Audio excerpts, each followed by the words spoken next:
राधे राधे भक्तों, मैं आप सबके लिए फिर से लेकर के आ गई हूँ एक और भक्ति भरी कहानियाँ। चलिए स्टार्ट करते हैं। क्या आप जानते हैं, पूर्णिमा की रात केवल चांद ही पूर्ण नहीं होता, बल्कि इस दिन किया गया व्रत हमारे जीवन के अधूरे कष्टों को भी पूर्ण शांति में बदल सकता है।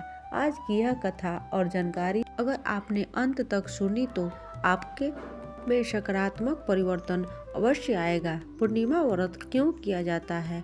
सनातन धर्म में पूर्णिमा अत्यंत पवित्र तिथि मानी गई है। इस दिन चंद्रदेव अपनी 16 कलाओं से पूर्ण होते हैं।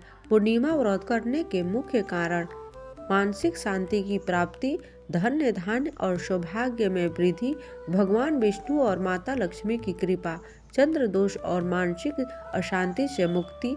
शास्त्रों में कहा गया है, पूर्णिमा का व्रत जीवन को संतुलन देता है। पूर्णिमा व्रत का धार्मिक महत्व। मान्यता है कि इसी तिथि को माता लक्ष्मी समुद्र मंथन से प्रकट हुई थी।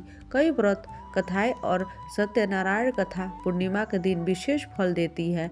संत और ऋषि इसी दिन जप, ध्यान और साधना करते हैं, क्योंकि चंद्रमा मन का कारक और पूर्णिमा मन को शुद्ध करती है। पूर्णिमा व्रत के नियम बहुत सरल है। ब्रह्म मुहूर्त में स्नान करें, स्वस्थ वस्त्र धारण करें, सत्य और संयम का पालन करें, सात्विक भोजन या फलाहार करें, चंद्रमा को अर्घ्य देना, व्रत कथा अवश्य सुनना, क्रोध, झूठ, निंदा से बचे, मांस, मंदिरा और तामसिक भोजन वर्जित करें।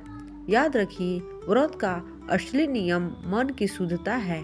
पूर्णिमा व्रत की पूजा विधि। सुबह स्नान कर व्रत का संकल्प ले, घर के मंदिर में दीपक जलाएं, भगवान विष्णु और माता लक्ष्मी का पूजन करें, सफेद फूल, चावल, दूध, मिश्री अर्पित करें, मंत्र जाप करें, नमो भगवते वासुदेवाय।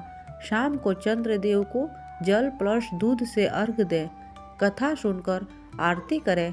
सरल पूजा, लेकिन भाव पूर्ण होना चाहिए।